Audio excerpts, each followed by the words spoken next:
I just left it all set up. Dude, that was awesome the way you just reached back and grabbed that mic. Same spot as yesterday. It's right here in the couch cushion. I was like, wait, what's he doing? Where are you? I already forget. Where are you? You're in a hotel room in Ecuador? Yeah. On my way to Oh, you're at your Iran. parents' house. Yeah, I just left this all set up. Went to the coffee shop in the morning. I've been coming here like an office, dude. I've been loving it. I hang out in the backyard and take all the meetings and stuff. Dude, it's a great neighborhood. It's a great spot. It's so good. Dude, I can't move my arm like that more than this now. Still? It's my lats now. Oh, like my lats. Did you pee any Coca-Cola, Sousa? No, all that's fine. It's just so sore. Like this side I could barely reach out. This side I can't like at all. And then now I can't really lift them. Like my range of motion is that. How fun. Damn. Hey, do you eat anything different? Like do you be like, okay, or you like drink pickle juice, or do you do anything different when you're that sore? Shit, I'm gonna eat 2 cans of tuna since I have so much protein to like, even if it's not true, do you do anything that's like I do drink a ton more. I try to drink a ton more water. Okay, is the main thing. And then eat a lot more just because workouts like that in general are like super. I feel like I get super taxed from those. And what about just flushing shit out? Will you do anything like gentle ski erg or assault bike, or at least get it? Like, have you gotten it loose and then it's like loose for 10 minutes? And you're like, I'm fine. And then at 5 minutes after the workout, you're like, I'm stuck again. That's exactly. So I took the assault bike and I just did the arms. Yeah. And then I walked around with a dumbbell to straighten it out. And then I did some like banded pull downs. And then a couple of the members of the gym were like, oh yeah, it's getting straighter. It's looking good. I was like, okay. And then, an hour or two later, it's like, and then now my lats are way worse, dude. It woke me up at like 3-4 in the morning. I went to just move my arm above my pillow. And like, even right there, I could feel it's like painful. So after 20 years of jerking off with my right hand, I started getting a curve in my penis. So every morning when I shave, I stand on a stool and I put my penis on the kitchen sink and I rest a paperweight on it to try to like, to try to, you know what I mean? Just like 10 minutes while I'm shaving and brushing my teeth and shit. I just, I give it a few strokes to get it a little longer. And then I set a 2.5 pound Rogue fractional plate on it I think it's getting straighter. My wife's like, why don't you just start jerking off with your left hand? That's not and then I called Jake Lockhart and I'm like, talk to Jake. And Jake's like, why does he have to jack off anyway? Philippians 25:19. Oh shit. You guys get that joke? Remember when Jake said that to me? All right. Good to see you guys. Good to see you. Hey, dude. I watched Rihanna's Super Bowl halftime on YouTube. I couldn't believe how good it was. I went back and watched it. It was not like that when I watched it live. Do they do a remastering of the audio or? That's a good question. I would assume so. I want to maybe go back and watch the Kanye one. I couldn't believe how good it was. I mean, it was crazy. And I just watched it and listened to it on my phone. It was crazy. Like they posted it as its own thing. Like the whole thing just on its own. Yeah, it's like Apple Music presents the NFL halftime show. Well, it's in some black woman's voice. And then it starts up and it has 273 million views. And I was like, damn. Jesus. I was scared when I did the SiriusXM interview. I had my heart racing through me. I was trying to imagine how Rihanna felt in front of that stadium on a platform that she could fall off of while she's pregnant. She was pregnant. She looked pregnant. You're not allowed to talk about women's bodies. How come just women's bodies? Don't make observations. How are you allowed? Tell me what I am allowed to talk about. What did you say? I was asked how was the serious thing. Did we get to listen to that anywhere? It was like 3 minutes. The guy before me talked went.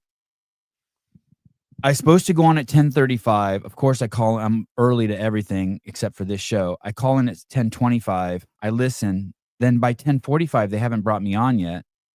And then at 10:45, I come on, and then she's like, "Oh my!" After like talking for like 3 minutes back and forth, she's like, "Okay, well, I don't know where the hour went." And we were supposed to talk about Hunter McIntyre. She reminded me of Karen Thompson. She was very nice and like very charged and very on point. You know what I mean? This is Mark Zuckerberg's sister. Yeah, that's crazy. I told my kids, I'm like, I spoke to the richest man in the world's sister, and they're like, he's not the richest. Elon Musk is, and then we looked it up, and Mark's only number 2. Dang, those kids know their rhetoric, huh? Smart kids. But they don't know that it's really Putin. It's Putin's really number 1. some Saudi prince you've never heard of. Correct. I was so excited yesterday. It's amazing what gets me interested in things. Those 2 girls from Brian's show, Caitlin and Clark, they did their show yesterday. Lewis and Clark. Caitlin and La Mesa. I really like the one with the giant head. She's cool. She can be saved. I think so. I don't know which one that is. Which one? He can be brought to the light. More attractive of the 2.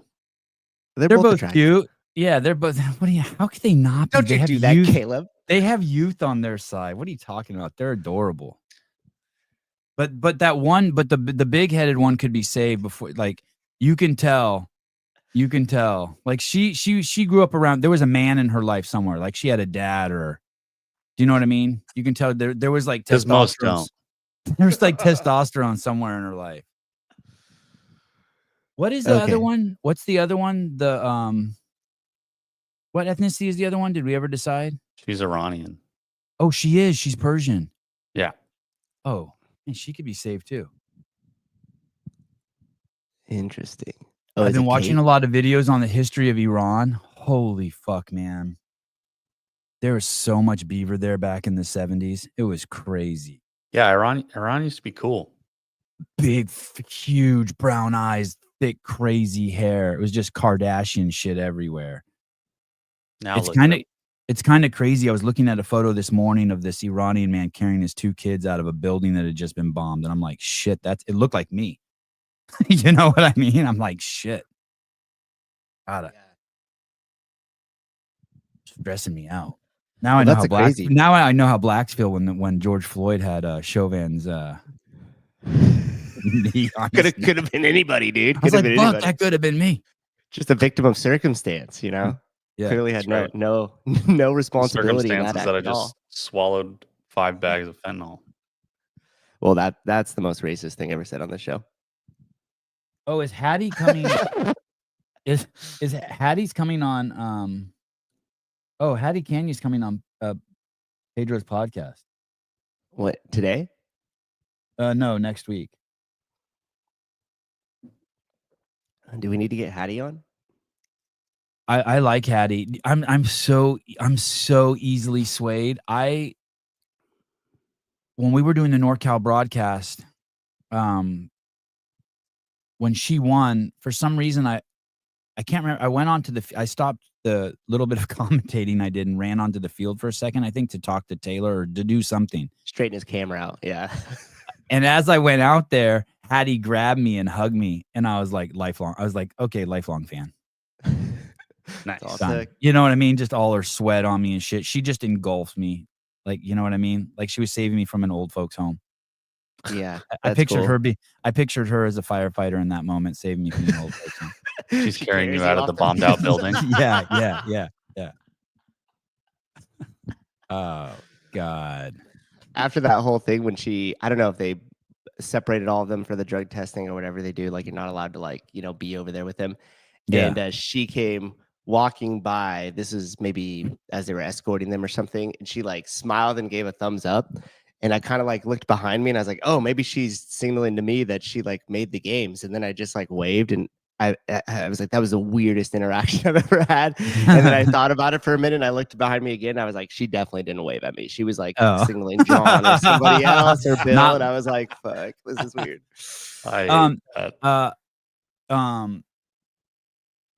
Early on in my filming career with CrossFit, I realized that I was never going to let another human being's sweat bother me again. So let's say there's a 1 in a million chance Luke DeJong makes the games one day, and he picks me up at the finish line and twirls me around, and then sets me down, and I'm covered in his sweat. I'm fine. I'm gonna even if I'm not fine, I'm gonna act cool. Do you know what I mean? I'm never gonna. And it's like when I watch the UFC fights and I see them them in their 3-piece suit, put their arm around the fighter, and they act cool, I'm always gonna act cool. Like, no matter how much sweat gets on me, I know. And I'm never gonna, you know how they used to have those commercials, never let them see you sweat? I'm never gonna let anyone see, you're never gonna get to watch me wipe the sweat off my hand. I'm gonna act cool. I'm like gonna go behind something before I wipe it off. Yeah, there's Hattie. You would make a perfect affiliate owner. Right. Oh, because you have to act cool every day. You have to act cool every day. Yeah. Or I do the like, great job. And I like hit him on the back or like make some sort of contact, especially after like a PR. They did really well on a workout. I'm like, oh, gross. It's like on my fucking shirt. And I do exactly what you said. I just kind of like walk off and like, sorry, I sweat on you. I'm like, I'm used to it. And I'm just fine. Immediately find a bathroom to wash my hands. Splattered all of your sweat all over me. It's good. Don't worry. Maris, good morning. Maris looks like a with that dog. Is that a Pomeranian? What is that? I don't think it's a Pomeranian, but it's something very similar. Who's the guy who would make those iconic paintings from the 50s and it would be like a couple holding pitchforks and shit in front of a house? Oh yeah. Doesn't Maris look timeless in that photo? Like, is that Grant Wood, American Gothic? Oh, it's American. Yeah, there you go. I didn't know it was Grant Wood, but but that is the style, American Gothic. What are some other American Gothic painters? Oh, Rockwell. Thank you, Mr. Lange. God, the only cultured man in the chat. Thank you. Oh shit, no. Norman Grant Wood made American Gothic. Oh, really? Is he the father of it? Fucking idiots. Yeah. Janelle Winston. Shit, look at you guys. Yeah. Oh, that's a Grant Wood. See, I would have thought that was a Rockwell. I have no clueless. I still fight with my wife all the time. I think Virginia Woolf wrote Yellow Wallpaper, but she tells me it's someone else. Oh, a Papillion? What is that? Like a low rent Pomeranian? A Papillon. Low rent. Like, is Maris from 1920 or is she from 2025? You know what I mean? Like, you can't tell from looking at her picture. Yeah.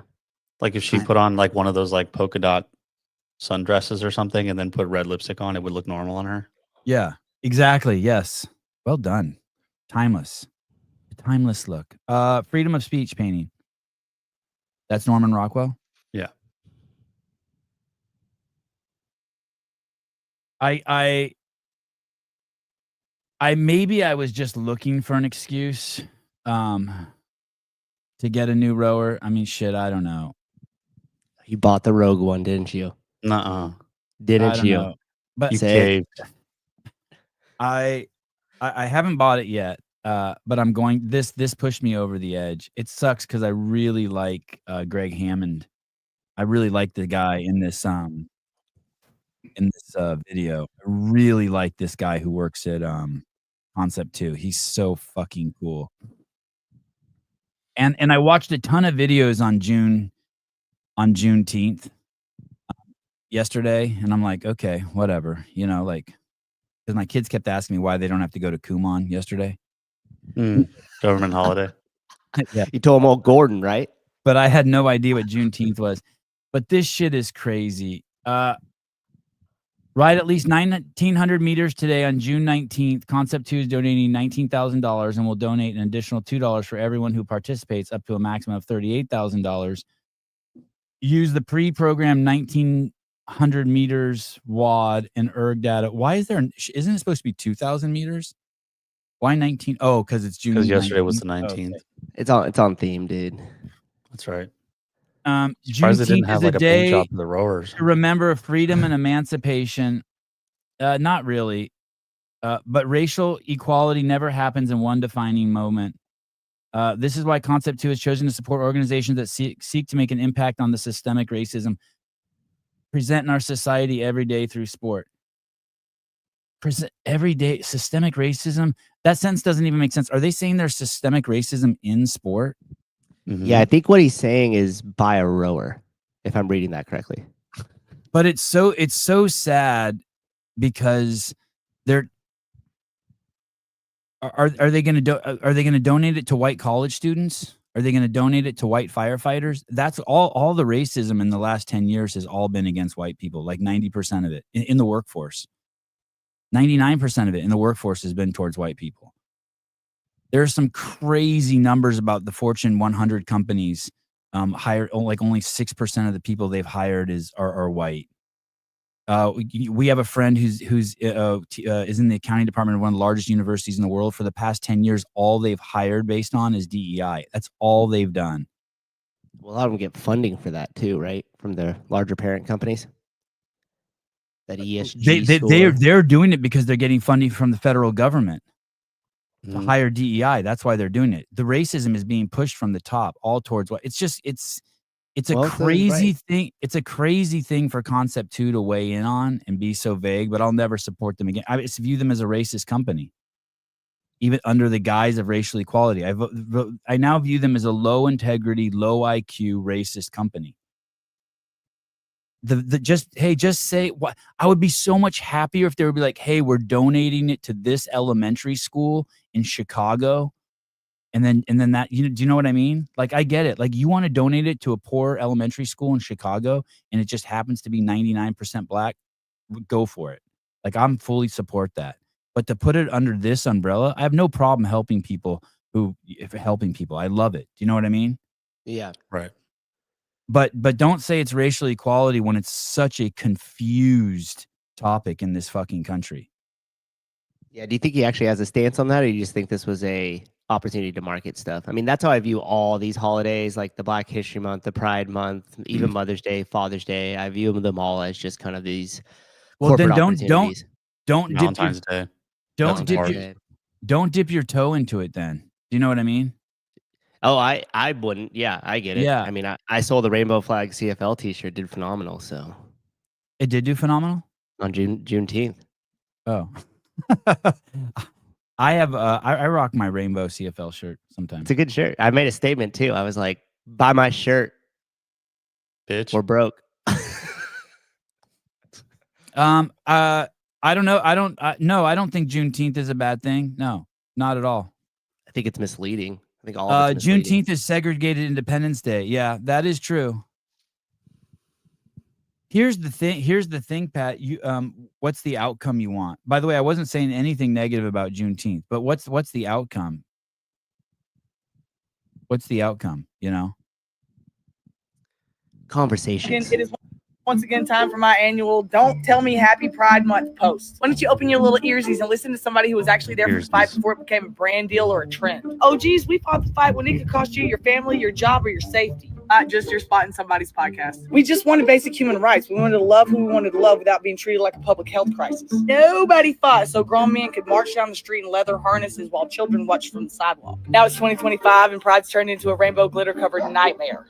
Now, something that used to represent unity and resilience looks like somebody double booked a fetish convention with a family-friendly street fair. The worst part? They warned us. Conservative Christians said that this would happen. Now we've served them the I told you so card on a silver platter. They said next thing you know, they'll be marching down the street in bondage gear with a dildo stuck to their forehead. We called that fear-mongering. And now we have rainbow butt plugs, leash play, and hormones being pushed on kids whose frontal lobes haven't even finished loading yet. Let's get something clear real quick. I'm not anti-expression. I'm anti-stupidity. Hey, you want to let your freak flag fly? Fly that motherfucker. But don't do it in front of a daycare. I'll level with you. I know not every Pride event is a complete sexually driven disaster. Yes, it is. But don't play with me. You know the loudest, kinkiest corners are the ones stealing the spotlight. If the community doesn't start policing itself and showing a little bit of dignity, self-respect, and maybe a little bit of class, we're going to end up actually losing our rights because we're doing everything they said we were going to do. Tell me Happy Veterans Day, Happy Memorial Day. Don't tell me Happy Pride Month. Because, baby, we did not fight for years to be represented by rainbow gimp suits and hormone clinics for 13-year-olds. We were never trying to shove our sexuality down anyone's throats. We were just trying not to get set on fire for it. So while you're out there prancing around in your assless chaps and your rainbow dildo suction cup to your forehead, don't think that you're making progress.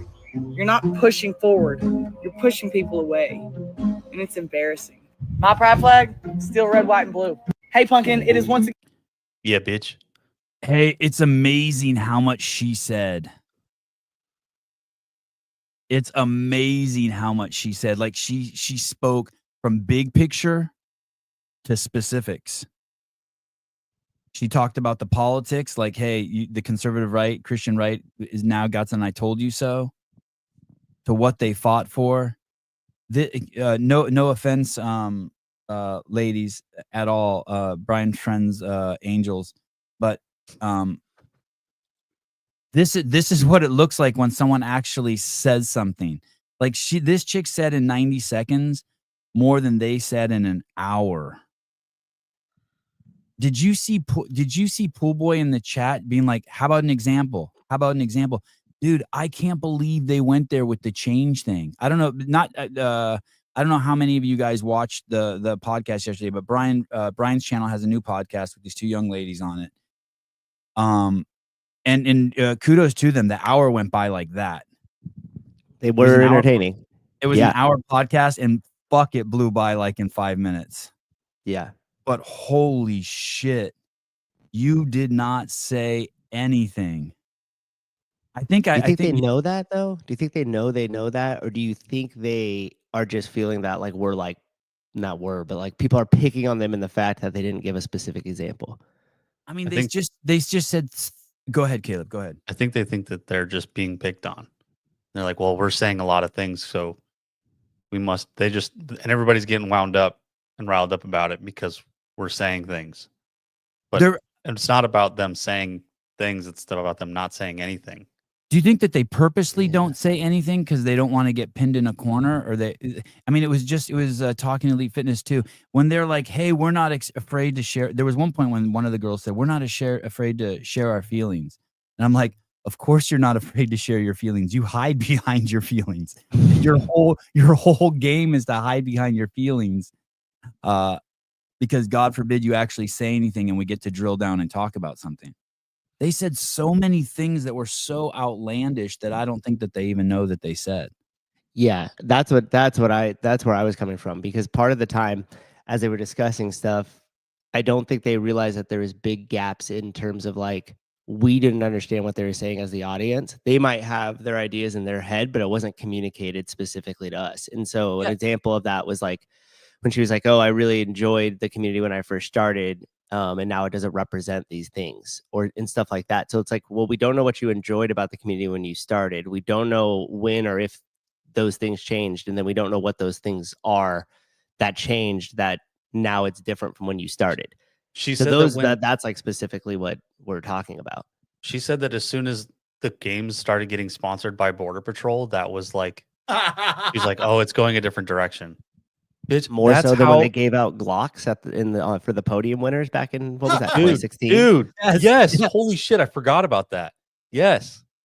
And it's just the fact that like the whole basis of CrossFit was to provide not really provide, but it trained special operators, military, law enforcement, fire, like all of those people to do their job well, to be able to move so they can jump over fences, so they can climb ladders, so they can pull people out of burning buildings. Like, people see that and they're like, oh shit, it works for them, so it must work for anybody else. That's the only professional component beside of CrossFit, by the way. That was another fascinating thing. Let me tie a bow on what you guys just said. That's the problem with woke talk. You speak in these huge, vague categories, like it's not like what it used to be. And then so people, then all the woke people, intelligent critical thinkers are like, what are they talking about? But woke people or NPCs are like, they fill in the blanks for what they just said, and they don't even know they're doing that. They just fill in the blanks. The only professionals who've ever used CrossFit are first responders. So it's ambulance drivers, firefighters, military personnel, anyone who their GPP, their general physical preparedness, is vital to their survival in the workplace. And so it's crazy to me that you ever even talk about making CrossFit professional without acknowledging the base. Always acknowledge the base. Greg Glassman created the greatest GPP program the world has ever seen. And of course, people whose lives depend on their GPP have fucking embraced it. That there was no marketing, there was nothing. They just saw it and they're like, fuck, if I want to have the best chance of survival in a gunfight or in a burning building or saving someone who's drowning out in the ocean, I'm going to do CrossFit. That's what you guys want to push that away and make it some sort of like, you have to understand all professional athletes, quote unquote professional athletes, everything from football to NBA to luge to everything, that's all fringe societal shit. That's not like life-sustaining professional shit. Like, we don't need any of that to exist as a society. Like if you want something to be hugely popular and go for eternity, make it valuable at the deepest level. And that's with first responders. And it's almost like they were oblivious to the history of CrossFit 100%. races. It was mind-boggling to me. I And couldn't they believe kept calling it a said sport. that. They're like, the sport is just not the same as it used to be. Yeah, because it's not a fucking sport, dude. First responders are paid athletes, yes. And here's the thing, with the most on the line, it's not points, it's people's lives. It's like,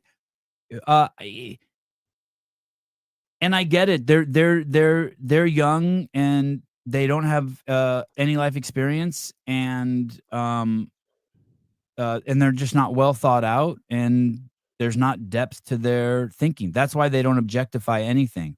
They stay in just feelings, and they're afraid of objectifying anything. Maybe because it makes them vulnerable, maybe because they don't know how, maybe because they're not surrounded by critical thinkers. Susie, you were going off yesterday to me about the sport versus what it really is. Yeah, I'm making the claim that CrossFit, like the games specifically, is not a sport. And I say that it's a test. And I think that it should be viewed and treated as such. Like we are all collectively trying to move towards this like suit and tie sports center, like presenting it as if it's like a sport that you would watch on TV like those. And I think that's a failed strategy. I think that we carve our own lane and say it's not a sport, it's a test. And the CrossFit Games is the ultimate test. To crown the fittest. And the CrossFit Games are the proving ground for the fittest human being on the world. You will be so much happier and better understanding what CrossFit is if you view the CrossFit Games as the test to find the fittest human beings on the planet. One vagina, one cack and balls. And that the games are the proving ground. If you want to attempt to prove yourself as the fittest human being on the planet, that's where you go and take that test. And here's another thing. They said something along the lines of they kept talking about how it's not like other sports. You have to understand that this test casts the widest net and has the most validity of any test in the fucking world in the sports realm. This isn't a place where you go to watch professional athletes. This is a place where you go to compete against professional athletes. There's a huge distinction of what we're doing, pushing out all the politics that the Olympics have, that the NFL has. We'll never know who the best football team in the world is. We have to accept the premise that they went through the NFL. We'll never know who the best NBA team is. We have to accept the premise that they went through the NBA. But anyone can try to take this test. There's so much context and relativity that they left out. And I get it. They're young. They're just like, you know what I mean? They're like barbell lift. But you need to surround yourself with some deeper, more people who are deeper and have a broader aspect of what's going on. Go ahead, Susan. So I just want to address this comment because Pat says marketing it like a sport will make it more successful. That hasn't worked, buddy, at all. So no. And I honestly think marketing it as something completely different and not another Me Too type deal is the way. Like in 2025, dude, you need to find niche. You don't need to go find broad audiences. When CrossFit was for CrossFitters and it was niche, it grew like crazy. The second they tried to move the sport to be more professional, and there's a lot of stuff I'm leaving out with this, with the media and that being cut off, I get that. But the second the sport was trying to push more and more professional, it started losing viewership. It had zero appeal to anybody else. And you have to realize that watching people do thrusters and pull-ups, the only people that give a fuck and will only give a fuck are people that do thrusters and pull-ups. You're not convincing grandma that's walking in the living room that's now going to get caught up. And that whole entire analogy of like, we have to have it so that way somebody who doesn't know what's happening could walk in the room and understand it. No, you want it to be so the person sitting next to them could quickly catch them up and explain it. And then on the field, they could tell what's going on as far as where's everybody's at. Not collectively, like they need to understand the sport and the season and where they are in points and all that. None of that matters, dude. And if it was marketable like an actual sport, you would have already seen these contracts, what they tried to get with Monster Energy and these other things into the sport, but none of them want to invest in it, dude. You have to have a differentiator. By the way, I don't have any issues with the different expressions of how people see it as. I loved the fact that I worked with Jay Vera, Marston, Heber, Torrance Simpson, the whole cast of different filmmakers that were out there, and they express it the way they do. I love the fact that the Buttery Bros share CrossFit and through the lens that they see it, and that we've seen that lens evolve over the last 20 years. I love that. I'm not suggesting that people can't express it as a sport. I'm not saying that you can't express it as something fun or as something to raise money or whatever you want. But then there also is the objective truth of what it is. And like, and by the way, along those lines, no one is choosing. The only people that are choosing between the WTF and the CrossFit Games are the athletes. They keep saying that the space is like that you have to choose. No one's choosing. No one from the outside is choosing. At least no one that I know. The people that chose are the athletes who chose to do one or the other. No one is taking pot shots at Lydia Fish or Colton Mertens for doing the Big W. Go over there, get the money. Everyone's happy to have as many options in life as possible. I'm excited for Colton to make as much money as possible, to get as many Instagram followers as possible, to do whatever. No one's wishing for their demise or not their success. And to think that there was another point along that to piggybacks off of that, to say that there was something in there that they said about us not being critical of HQ. We pound HQ's ass every show. We pound, like, that was fucking crazy, dude. We pound them 100 times harder than we pound the Big W. I mean, we fucking rock HQ. I mean, we pounded them yesterday, hours before you were on the show. I'll wait till you see what I got queued up for Sunday. They're gonna really eat that statement. They only recognize the sports side, and then they applied games decisions with how an affiliate is run now. When 90% of the people in the affiliate don't even know there is a sport. There was this there was this point where she's like, I met Beth, one of the founders or owners, and now I'm a WTF gym. Hey man, of course, if I met her, I'd open a WTF gym too. She's richer than fucking God. Of course you met her and you opened a WTF gym. I'm going to guess that you didn't have to pay the affiliation fee either. And I'm also guessing that those were the conversations that were had and the decision was made not to join the Open. Because I did catch that when she was like, oh, I was going to do it. I've done it for a long time. I was really sad not to. And after a couple of thoughtful conversations, I decided I shouldn't. So by the way, those people who you're having thoughtful conversations with, which is a big assumption on my part, but it's probably the same WFP people or the same people that are saying you have to choose sides. So think about that. Yeah, you're the one who's projecting that they have to choose sides. And I'm going to tell everyone right now, if you want to help the athletes, if you really, really give a fuck about the athletes, let's say you're one of those people who really cares about the tip of the spear of people who want to make it to Albany, who want to make it to Albany. If you really care about them, there's one way to do it, and only one way. And I'm going to tell you. Here it is. You ready? And there's only one way to hurt the athletes. If 1 million people signed up for the Open, everything would change for the athletes. Like everything. I'm telling you, like everything would change overnight for the athletes. Mm-hmm. And so if you want to hurt the athletes, don't sign up for the Open.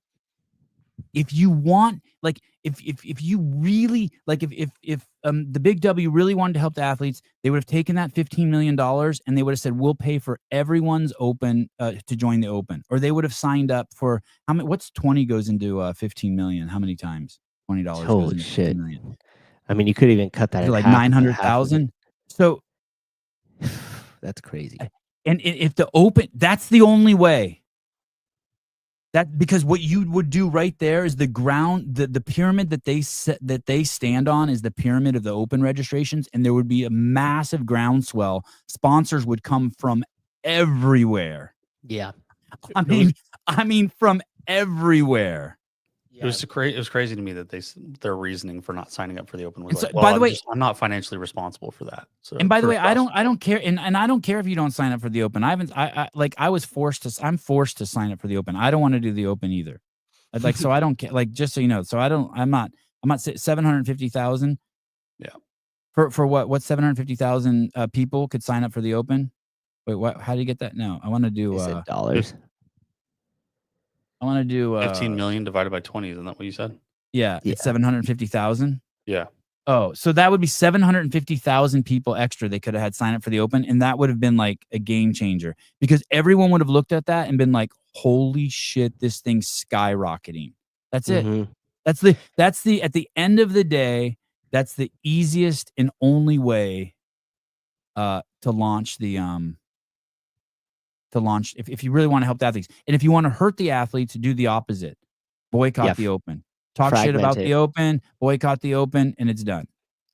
The open, by the way, too, is like, obviously we always go back and forth, you and I, as far as like how much you invest in the marketing side of the games, and how much that fulfills the affiliate. But one thing that you and I always completely agree on is the power of the open. And that's the one funnel that feeds both sides of the fence, in my opinion, and really quite equally. Because if you're able to push a bunch of people into the gyms and really blow it up, like go to your local affiliate. Remember, you guys used to run the commercials, and like Chris Spieler would like pretend to go get the mail, then he would like run the 200 meters and come back and like hit a couple squat snatches and walk in, and it would be like, his wife is like, "What are you doing? Are you training for the open?" And he's like, "I guess so, one more year." And you would see all these like cool athletes kind of like doing it at their house or at their gyms. Like, if you had some sort of massive campaign that did that also included the affiliates in the athletes in it, and like you said, grew it, that is the path. I mean, you could probably look at the numbers and find that the highest participation numbers in the open also equated to some of the best years in the gym. I mean, at the games, as far as money, participation, just the whole entire thing. And again, this is why you go down the path of it being a test, because then you could start to fall away some of the flaws that the open has in terms of judging and everything else, because we all know, for the majority of us, that we're just doing it to participate with our affiliates and in our gyms. And there's a small percentage that are doing it as the first portion of their season. And so, like, if you just make it more about the test and say, "Hey guys, this is your annual physical here, CrossFit style." And you could even include biometrics into it. You could even include all this other shit. I mean, it's just because Don Fall needs to be removed as CEO because he can't strategize or innovate his way out of a wet paper bag. And it's also because he surrounds himself with weak individuals. Nothing negative about CrossFit. Sorry, that's right. Yeah. That's right. I don't want it to affect my paycheck. But I completely agree. I think the more you put into the open, the affiliates, HQ, in the athletes, that is the center, the intersection where all of it collides. There was a point in there where the Persian girl said she loves sports. She loved the NFL. And she talked about how there's not crassness on ESPN. Every Saturday I watch the fights every Saturday on ESPN, and the word "fuck" is said over 100 times on every single broadcast. I don't know what she's watching. At the Super Bowl, when Rihanna performed, she rubbed her pussy and smelt her fingers. I found that not cool for my kids to see. I would much rather have 1,000 fuck bombs said any day than a pregnant woman singing filthy rap lyrics, which I happen to love. But I love Rihanna. What a great performer. But the rubbing her pussy and smelling her fingers, it's crazy. Pat McAfee just signed a massive, $250 million contract with ESPN. Charles Barkley the other day was making fun of how fat the women are in San Antonio. They asked him to apologize. He got on the air and said, "Fuck you, I ain't apologizing shit. They are big mamas." It's because she's pregnant. Oh, that's why she rubbed her pussy and smelled her finger. Oh, so it was more of a God. Fuck, I'm so close-minded. Test. It was a pH test. Yeah, she just used a little dipstick. Heidi says it's because she's pregnant. Caleb explains to me the home medical dipstick. I'm so sorry. I am Damn. so sorry. How could we have missed that? We're so More cultured. misogyny. More misogyny. And I love the pussy when it's pregnant. The giant hamburguesa. Hamburguesa. That's a hamburger in Spanish. I never would have guessed. Muy bien. The Super Bowl this year, the first 3 calls by the refs were a complete disaster. I for some reason I just find what she's saying is disingenuous. It's wild to me. Maybe you'll think differently when you have kids. Maybe you won't enjoy sports that have the butt fucking flag waving around, and you'll be more okay with Border Patrol being sponsored. And then you like because with Border Patrol you can explain that to your kids more easily, but the butt fucking flag you don't really want to explain to a 7-year-old. Gets a little weird. Yeah, maybe it's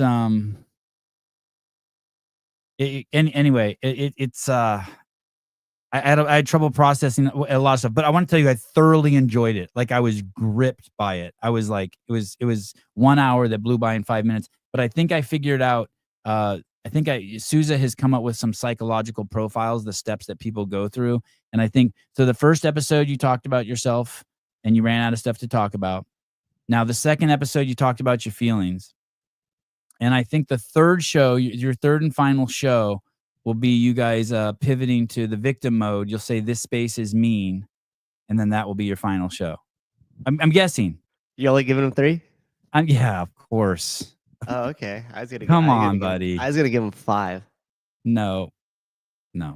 Could I throw a Black Swan event in there? Big Head Hottie's going to Europe and they're gonna miss shows. They're gonna miss shows. Oh no! Yes. Wait, why would she miss shows? They got internet in Europe. She's no Taylor self. You remember when Taylor did the Kill Taylor in the hallway of a Airbnb in Italy? Yes. He did fucking double unders and burpees on like the second story of their Airbnb, didn't he? Mm-hmm. You guys don't when you sit there and you say CrossFit had opportunity for change and they didn't change, and you repeat that 3 times, but you don't give one example, man, you're just like every other show out there that can't get more than 20 views. You guys have to give fucking 10 examples. They've always fucked up the prize money. It's always been too hot on the field. Give 2 examples. Give 2 examples of how they fucked up the prize money. Like, you have to say something. You've got, or else you're just like all the other cowards out there. You've got to like give 20 examples for everything. It can't just be like, I feel. It looks like you're hiding behind your feelings. You have to say stuff. I don't like their chip timers. They've never worked on the ankles. The one thing I did like is they switched from the lake to the pool. They did make that change. That was good. I'd like to see more things like that. Maybe give them some like attaboys. But come on, man. They've had the opportunity for change. If I don't see change, like, dude, you said that you don't see change. They have a CAC that's more involved than any other athlete council. They have a new safety position at CrossFit. They're not having swimming this year. That's not even trying of 3 things that they've changed already. Give me 5 things that they haven't changed. You have 20 years of historical games calamities and fuck-ups that we've pointed out in excruciating detail that you could look at. So it's just, I want you guys to succeed so bad. I want there to be Thursday Young Beaver Night on Brian Friend's channel. I so want it. But hey, what? But for crying out loud, you're so crass. How about just say one thing that we said? How about just say one thing that was crass? We did 21 hours of broadcasting.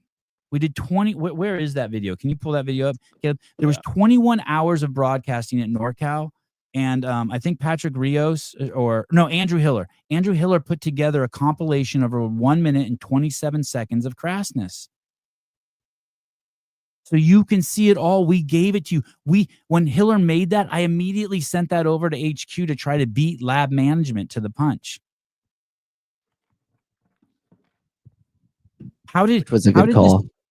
How did this crassness get 500,000 views? It's wild. And then, hey, and let me tell you another thing. A great thing. Okay, go ahead. Here we go. Andrew Hiller presents. And yes, you're poor too. Like, we're probably going to see a lot of shitting dogs. Fuck it, I don't think I can do it. Hey, if someone gives $500, I will turn on a camera. No shit.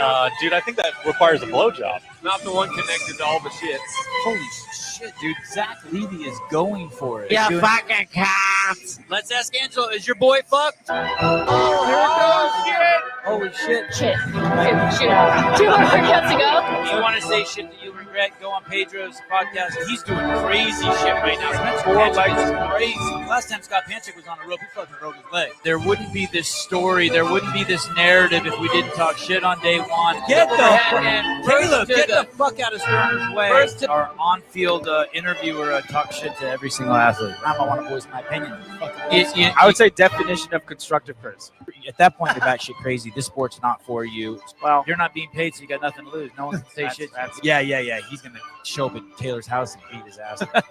Daniel, I saw your comment about being professionals. Hey, ho bag, listen. I'll be home in an hour. Grab your ankles. He's gonna be better tomorrow than he is today. That's how young this guy is. Linda, for keeping your shit tight this weekend. Thank you. Nothing. Oh, shit. Nothing! Do you think he was a little ambivalent? Like, fuck you guys. Spencer Panchik doing crazy shit. Looking up here. Look at Scotty. Could help you, but you just sound like a royal bitch and nothing's gonna help you. Hey. Whoa. Thank you. There you go. You got it. I really didn't like that part. I didn't really like that part when they talked about grabbing the ankles. You don't have to be vague. You can give examples. You can actually bring something to substance that's not like, oh my God, gag me with the pitchfork. Like, I totally feel that way. You can. They could play that video actually. Yeah. Just say, here's the examples. Anybody can watch that. You can pull it up. And I want to tell you, like, your articulation, your enunciation, your ability to take turns talking, your all that shit, great. But your facts and your specifics, when you do give them, wrong. And these aren't even opinions; these are facts. You know the distinction between facts and opinions. It's a shitty day outside. Opinion. It's raining outside. Fact. It's That's a good question. Do you guys feel you were too crude? Not at all. No. And I think I was pretty sensitive to that coming into it, and I could hear them the whole entire weekend, and I never once even thought to look over or to say anything or any of that. And it's funny because I think people, once they start down that path of it's too crude, they just get around a bunch of other people that also agree, lab management, and then for some reason from then on out, everybody just agrees with that narrative. And then when you hold it up to them and you're like, I'll hook grip that shit for you, Barry. And then when you hold it up and you're like, here's all the things we said over 1 minute and 20 seconds, all of them were like, oh yeah, I guess it's not that bad. And the one person that was like, yeah, I don't mind all that. The blowjob, eat a dick, and the grab the ankles, though, the sexual ones, probably not. And I was like, I'll meet you halfway. You could not. I could do without those. I could do without those. I still don't think that those were over the top. I still don't think that Caleb should apologize, and I still don't think that was enough to tip it over to be like, yeah, I agree with this group. I could say I could see that for those comments, but the thing in totality, it makes it exciting, engaging. I want it to be you have to listen into a fucking headphone if you're at work. I don't want it to be on whatever the hell on the TV and worry about that. Hey, I would much rather my kids here grab your ankles or anything or needs a blowjob than be behind a chain link fence 8 hours a day being taught about BLM and you have a right to choose your own gender by 1,000-fold. I don't want my kids to be taught to be racist or to be sexualized. Sorry. If you want to put it in give it some relativity or context. I have no interest in my kids being taught that blacks are less than whites. Zero. Dude, if you don't think that that's what's happening, you're batshit crazy. Because I see my kids interact with other kids who are public school kids all the time, and I've told this story before. but I'll never forget this. Some kids were over at the house and they were looking at a picture book, and my son goes, and there was a bunch of kids playing in a park, and they were saying which kid they wanted to be, and my kid said to the Berkeley public school kids, I want to be that kid. And it was a black kid going down the slide, and they're like, you can't be him, he's black. My son's like, what? Because I don't teach that shit. Yeah. People would be appalled, I think, about some of the music that is played at public sporting events or even at high school events and different things. Like it's nuts. Like they will play whatever popular rap song that's there, and then granted, somebody's to say, oh well, they change the words or there's different things, and it's like, do you understand? So you're cool with the fact that they don't use a swear word or a racial slur because they've edited that portion out, but you're comfortable with the whole entire message. And I think that's just the huge thing in society. Like they don't care about what the actual whole overall message is, as long as the way that it's being sent to other people is nice. Like people like Pat are okay with things being insulated in niceties in different words, and they'll miss the fact that it completely takes away parental supervision over kids or something like that. Like it'll just be missed for the nice words rather than actually the actions that it's being taken. Sabir and Kelly, sexual stuff. They're watching women in bras and panties squat, for crying out loud, but no complaints. Yeah. Ass is hanging out, and like you have to know, I'm 53, and in my day, the shit you see out on the floor would be Skinamax shit. It would be soft porn shit. They didn't have that shit on TV except after 11 o'clock at night, like the CrossFit Games. There was also a mention of they don't think that women's bodies should be talked about. This one fascinated me. First of all, because it betrayed their true values, because they said women, right? So that's an ideological stance. So it's not value based at all. It's ideological, based on insecurities and trying to control other people. You have to know that. I mean, we treat Mason Griffin like he's just complete, objectify him like he's a fuckstick. Like that there's no value to him other than just fucking it raining pussy on this young fucking human sperm donor. Like the dudes get it like 1,000 times more love for their bodies than the women. And you see it as not talking about them. I see it as loving and appreciating their bodies. You don't think from the second she wakes up in the morning to the second she goes to bed at night, everything is about Hattie Canyo's body? You don't think she's concerned of how she gets out of bed and stretches, how she warms up, what she puts into her mouth, what clothes she's wearing, how she works out? You think she spends 24 hours a fucking day on her fucking body so that it'll be the perfectly fine-tuned machine, and then she goes out on the floor and she's offended because someone's like, holy fuck, look at that dumper on her. That thing's a powerhouse dumper. You're in the wrong fucking sport, man. It's like going to F1 and wearing earplugs and being like, we can't talk about how loud the cars are. Are you fucking kidding me? Like you're like putting Pepto-Bismol in a Coke bottle and screwing the cap on and being like, we're not going to let it out. It's like, dude, if those bitches were working out in burqas, no one would be watching.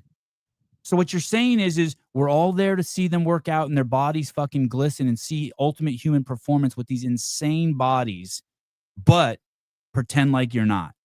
No, I'm going to pretend like their sweat. I'm going to pretend like their sweat doesn't bother me, and I'm going to fully Mentos and not Pepto. Oh, thank you. Sorry. I don't know my science. You're like, why are you doing that? No one's saying anything crass. No one is saying, man, I'd like to take this girl out back and fucking lick her pussy. No one's saying. All we're saying is like, holy shit, look at these bodies. I love dump truck Hatties. Oh, hotties. Nice. Nice play on words. It's like, come on, man. Like, adult time. Adult time. I want to throw something out there. Please. The Black Swan event. So you're saying third episode they play victim and they're like, screw it, we're out. This community is too negative. Yeah, I'm gonna throw too hard. curveball. By the way, but before you say it, hats off to you guys. Have to know. You have to know. No matter everything I'm saying, I appreciate you so fucking much. I waited all fucking day. I was so excited to sit down in my lawn chair out in the most beautiful place on planet Earth in California, watching my prodigy kid play tennis, listening to you with my 13 of my closest friends chatting about everything you're saying, and you really brought a lot of enjoyment and happiness to my life. Like it was like I would rather listen to you guys and watch my kid play tennis than go to fucking Disneyland or go to Cilantro's and get drunk with Greg. Like, I mean, I truly had fun. So and I mean that. I fucking mean that. I love what you guys are doing. Okay, go ahead. But you aren't making it past episode 3. You're done. Okay. And I'm going to enjoy it. It was just a small thing. I'm not attached to you, so it's cool. You got 3 weeks. You got 2 weeks. Yeah. Okay, I think they're going to make it past episode 3. But I still think they're going to run into some snags here. And I think it's going to come around episode 5. So here's what I think. Okay. and what, just so you know, this is let me attack Susie here. Susie's other psychological thing also had 5 steps. So he may be attached to 5 steps for the full evolution. He's got this other really cool, the evolution of an athlete profile, and it also has 5 steps. So I just think Susie's trying to big dick me. Go ahead, Matt. I didn't even realize there were 5 steps. 5, yep. Okay. So in my 5-step program to better your life. So I think they got some opinions. I think they got some specifics. I think we're going to hear them. And then I think the Godfather is going to step in. Oh, shit. Well, yes. Caitlin kind of got a little squirrely. She had some opinions of her own. I think they're going to have Caitlin some likes opinions. Caitlin's the big-headed chick? Yeah. Yeah, Caitlin likes testosterone. You could tell. It's like she wants to say it. She'll play with fire, yeah. Yeah. So I think this shit's hard, especially in terms of like the two of them starting their own show, branching out. They both talk really well. Like you were saying, that hour went by quick. But they still got to find their voice and they still got to find their feet. And 2 episodes in, it's going to take a while. I mean, like realistically, if they were in it for the long haul, like I would give them at least 10 episodes before I would start to really be like, okay, well, what are they offering here? In terms of their show and what I get from it. But I honestly think they got some opinions. I think they'll leave some specifics. I think they'll do that. Now, the problem with that is like once you kill generalization, you have clarity. And once you have clarity, we're going to be like, oh, they sit on this side or this side or this side. And then I think Brian will step in and be like, hey, look, we don't want to fall into the trap of those other guys and start giving too much of your opinion on there. And then they'll get in this weird position where they won't know what to do on the show because they don't want to stay too vague because they get hammered for it. But as they go to be specific, they know that might cause some friction with the superiors. So I'm going to give them 2 more episodes and let's see what happens around episode 4. I'm 28 episodes in. I've just realized I can relax. Yeah, totally. I mean, dude, for me, I felt like it was 100 episodes. And still sometimes I come in here and I'm like, holy shit, my heart is racing. Hey, do you think Brian's charging them to do that show? I just someone said, Brian, do you think that they're charged? They have to pay like a rental fee to be on that channel? I hope not. No, I hope not. Probably. Please don't, ladies. If you are, you're just branch off and start your own. Exactly. Channel. You know how easy it is to just start a YouTube channel? Yeah. Also, Emma Lawson made it 9 episodes, by the way. Oh, she did? Yeah. She hasn't posted one in 2 months. But, I mean, if Emma Lawson can make it 9 episodes, I think 2 chicks could make it maybe 10 episodes? Double? 18's crazy. I think they make double digits. Yeah, they're not. It's going to be 3, and it's fine. It's fine too. It's not like the average podcast. I think Susan was showing me was 8 episodes. Yeah, so 90% stop after 2. So statistics are on your side, and then the rest of that, like the 10% that go on, don't make it past episode 10 or something like that, or episode 8. Yeah. I charge depending on the success of your show is how much I charge you. If your show sucks, I charge you $1,000 an episode. If your show is good, it's $5 an episode. Wow. Those are good rates. And I charge $1.99 to watch every podcast. So all you guys are freeloaders. Thieves, crooks. What if somebody asks you to come on their podcast? How much do you charge? God, don't ask me. Please don't ask me. I'm scared. You know what I realized? When I went on that show the other day, I realized that I don't. It's not that.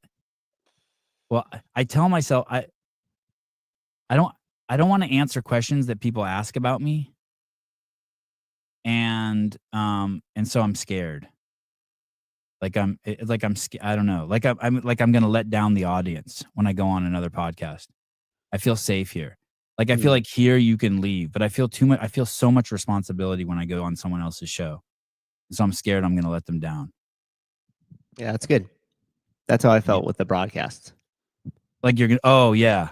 Oh like yeah. That Syndicate, makes sense. Yeah, that makes like, sense. Yeah. Really what I was like mostly felt that like pressure and when I had a shitty like poopy pants attitude was because for two things. I just wanted to look really good because I know the amount of work that Wilson put into it and his crew puts into it. But also too, I wanted to showcase JR's work the best we can too. So it was like a double whammy there. And then obviously all of you guys and everybody else that came out, like I knew that like the switches that I were hitting represents our work. And so it was just like the triple threat of like, okay, this is a story I'm telling myself. Like, I know you guys, when push came to shove, you'd be like, hey, you did fucking awesome and I don't care. But at the same time, it's like, I put that's a story that I tell myself that I'm not going to let down this team and waste everybody's fucking time away from their wives, away from their kids, away from what they could be doing. I'm not going to let down Wilson and his team, even though they unplugged us at the end. And I'm definitely not going to like showcase JR's work in the workouts with how much I know he puts into that. Like for me, it was that was on the forefront of my mind the whole time. And I think I let that get to me like almost a little bit too much at times. Because usually I stay pretty solid, but this was a little bit different. And I knew that there was just going to be a lot of fucking eyeballs and a lot of critics like waiting for us to trip. Like they're watching us run the race, but really they just want to see us fall over. And you got to see it. Hey, did you did you have fun at either of those events? I had a freaking blast with you guys inside, like at the houses and that type of stuff. Like I loved it. Like I love being able to hang out with everybody in the house and everything else. But as far as like pressing the switches and like being there, like I could never do that again. I'd be perfectly fine with it. I've never paid for anyone to come on the podcast. There was a UFC fighter, King Green or King, what the fuck is his name? He said I had to pay him money to come on. And then recently I asked this guy, Charleston White, to come on. And he said he charges too. And I just said, thank you. But I've never paid anyone. Oh! No way, scared. I wasn't trying to steal you. I was just testing your response time. You stayed sit down. That was sign of submission. Let me see. This guy's so funny. Let me see if I can find something good of his. Let's see. What's up, everybody? It's your boy Charleston White. Catch me on the next episode of Bitch, I Got My Pots. What's up, everybody? It's your boy. You know this guy? We played clips of his before. He's cool. Anyway, he bought.